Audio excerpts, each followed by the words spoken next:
ಮೋಕ್ಷಿತ ಬೆನ್ನಲ್ಲೇ ಫಿನಾಲೆಗೆ ಎಂಟ್ರಿ ಕೊಟ್ಟ ಸ್ಪರ್ಧಿ ಯಾರು, ಎಲಿಮಿನೇಟ್ ಆಗೋದ್ಯಾರು ಅಂತ ನೋಡೋಣ ಬನ್ನಿ.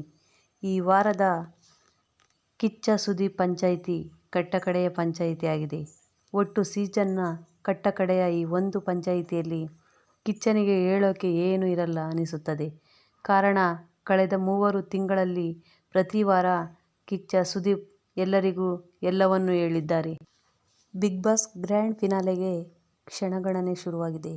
ಈಗಾಗಲೇ ಗೌತಮಿ ಅವರು ಔಟ್ ಆಗಿದ್ದಾರೆ. ಅದು ಅಲ್ಲದೆ ಇಂದಿನ ಸೂಪರ್ ಸಂಡೇ ಎಪಿಸೋಡ್ನಲ್ಲಿ ಭವ್ಯ ಹಾಗೂ ತ್ರಿವಿಕ್ರಮ್ ಅವರನ್ನು ಕಾಲೆಳೆದಿದ್ದಾರೆ. ಕಿಚ್ಚ ಸುದೀಪ್ ಬಿಗ್ ಬಾಸ್ ಮನೆಯಲ್ಲಿ ನಡೆದ ಆ ಪ್ರೇಮ ಕಥೆ ಏನು ಎಂದು ಕೇಳಿದ್ದಾರೆ. ಇದರ ಬೆನ್ನಲ್ಲೇ ಫಿನಾಲೆಗೆ ಹೋಗುವ ಸ್ಪರ್ಧಿ ಎಂಟ್ರಿ ಸಖತ್ ಚರ್ಚೆಯಾಗುತ್ತಿದೆ. ಮೋಕ್ಷಿತ, ತ್ರಿವಿಕ್ರಮ್ ಈಗಾಗಲೇ ನೇರವಾಗಿ ಫಿನಾಲೆಗೆ ಹೋಗುತ್ತಿದ್ದಾರೆ. ಅದರ ಜೊತೆಗೆ ಇದೀಗ ಭವ್ಯ ಅವರು ಫಿನಾಲೆಗೆ ಎಂಟ್ರಿ ಕೊಡಲಿದ್ದಾರೆ ಎನ್ನಲಾಗಿದೆ. ಇನ್ನು ನಿನ್ನೆ ಭವ್ಯ ಅವರು ಡೇಂಜರಸ್ ಝೋನ್ನಲ್ಲಿರುವಾಗಲೂ ನಟಿಯ ಬಗ್ಗೆ ಫ್ಯಾನ್ಸ್ ಕಮೆಂಟ್ನಲ್ಲಿ ಸ್ಟ್ರಾಂಗ್ ಕಂಟೆಸ್ಟೆಂಟ್ ಎಂದು ಕಮೆಂಟ್ ಮಾಡಿದ್ದರು. ಹೀಗಾಗಿ ಅವರೇ ಮುಂದಿನ ಫಿನಾಲೆ ಸ್ಪರ್ಧಿ ಎಂದು ವರದಿಯಾಗಿದೆ. ಒಂದು ವೇಳೆ ಈ ಮೂವರಲ್ಲಿ ಒಬ್ಬರು ಫಿನಾಲೆಗೆ ಎಂಟ್ರಿ ಕೊಟ್ಟರೆ ಯಾರಾದರೂ ಒಬ್ಬರು ಮನೆಯಿಂದ ಹೊರಗೆ ಹೋಗುತ್ತಾರೆ. ಏಕೆಂದರೆ ಫಿನಾಲೆಗೆ 5 ಸ್ಪರ್ಧಿಗಳು ಮಾತ್ರ ಪ್ರವೇಶ ಪಡೆಯುತ್ತಾರೆ. ಆರಂಭದಲ್ಲಿ ಸ್ನೇಹಿತರಾಗಿದ್ದ ಭವ್ಯ ಗೌಡ, ತ್ರಿವಿಕ್ರಮ್ ಮಧ್ಯೆ ಎಷ್ಟೋ ಸಲ ಜಗಳವೂ ಆಗಿದೆ. ಬಿಗ್ ಬಾಸ್ ಮನೆಯಲ್ಲಿ ಸ್ಟ್ರಾಂಗ್ ಕಂಟೆಸ್ಟೆಂಟ್ ಆಗಿದ್ದ ಗೌತಮಿ ಜಾಧವ್ ಈ ವಾರದ ಎಲಿಮಿನೇಷನ್ನಲ್ಲಿ ದೊಡ್ಡಮನೆಯಿಂದ ಹೊರಗೆ ಬಂದಿದ್ದಾರೆ. ನಟಿ ಗೌತಮಿ ಜಾಧವ್ ಅವರಿಗೆ ಲಕ್ ಕೈಕೊಟ್ಟಿದ್ದು ಸೀರಿಯಲ್ ಸತ್ಯ ಆಟಕ್ಕೆ ಬ್ರೇಕ್ ಬಿದ್ದಿದೆ. ಬಿಗ್ ಬಾಸ್ ಮನೆಗೆ ಎಂಟ್ರಿ ಕೊಟ್ಟಾಗಿನಿಂದಲೂ ಗೌತಮಿ ಪಾಸಿಟಿವಿಟಿ ಅಂತಾನೆ ಹೆಚ್ಚು ಸದ್ದು ಮಾಡಿದ್ರು.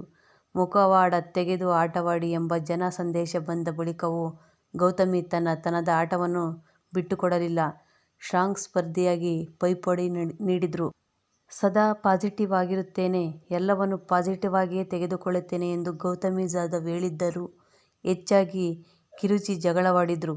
ಟಾಸ್ಕ್ ಅಂತ ಬಂದ ಗೌತಮಿ ಒಳ್ಳೆ ಪರ್ಫಾರ್ಮೆನ್ಸ್ ನೀಡಿದ್ದಾರೆ. ಎಲ್ಲರ ಜೊತೆ ಬೆರೆತು ಆಟವಾಡಿದ್ರು. ಗ್ರೂಪ್ ಕಟ್ಟಿಕೊಂಡು ಕೆಲವರಿಗೆ ಇಷ್ಟವಾಗಲಿಲ್ಲ. ಗೌತಮಿ ಹೆಚ್ಚಿನ ಸಮಯವನ್ನು ಮಂಜು ಜೊತೆ ಕಳೆಯುತ್ತಿದ್ದರು. ಇದೇ ಕಾರಣಕ್ಕೆ ಮನೆಯವರ ಟಾರ್ಗೆಟ್ ಆಗಿದ್ರು. ಎಲ್ಲರ ಕೆಂಗಣ್ಣಿಗೂ ಗುರಿಯಾಗಿದ್ರು. ಫಿನಾಲೆ ದಿನಗಳು ಹತ್ತಿರ ಬರುತ್ತಿದ್ದ ವೇಳೆ ಗೌತಮಿ ಈ ವಾರ ಎಲಿಮಿನೇಟ್ ಆಗಿದ್ದಾರೆ. ಫಿನಾಲೆ ವೀಕ್ ಮಿಸ್ ಮಾಡಿಕೊಂಡಿದ್ದಾರೆ.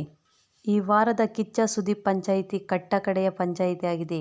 ಒಟ್ಟು ಸೀಸನ್ನ ಕಟ್ಟಕಡೆಯ ಈ ಒಂದು ಪಂಚಾಯಿತಿಯಲ್ಲಿ ಕಿಚ್ಚನಿಗೆ ಹೇಳೋಕೆ ಏನೂ ಇರಲ್ಲ ಅನಿಸುತ್ತದೆ.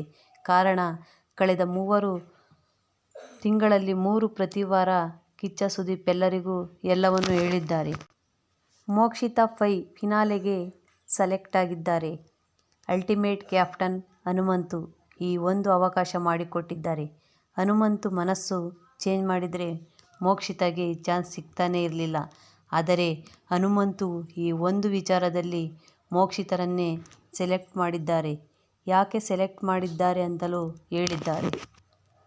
ಮೋಕ್ಷಿತ ಒಳ್ಳೆ ಮನಸ್ಸಿನವರೇ ಆಗಿದ್ದಾರೆ. ಚೆನ್ನಾಗಿ ಆಟ ಆಡಿದ್ದಾರೆ. ಎಲ್ಲಿ ಅವಶ್ಯ ಇದೆಯೋ ಅಲ್ಲಿ ಮಾತಾಡಿದ್ದಾರೆ. ಒಟ್ಟಾರೆ ಇಡೀ ಮನೆಯಲ್ಲಿ ಆಟ ಆಡ್ತಾನೇ ಇದ್ದಾರೆ. ಅದಕ್ಕೇನೆ ಇವರನ್ನು ಸೆಲೆಕ್ಟ್ ಮಾಡಿದ್ದೇನೆ ಅಂತಲೇ ಹನುಮಂತು ಹೇಳಿದ್ದಾರೆ.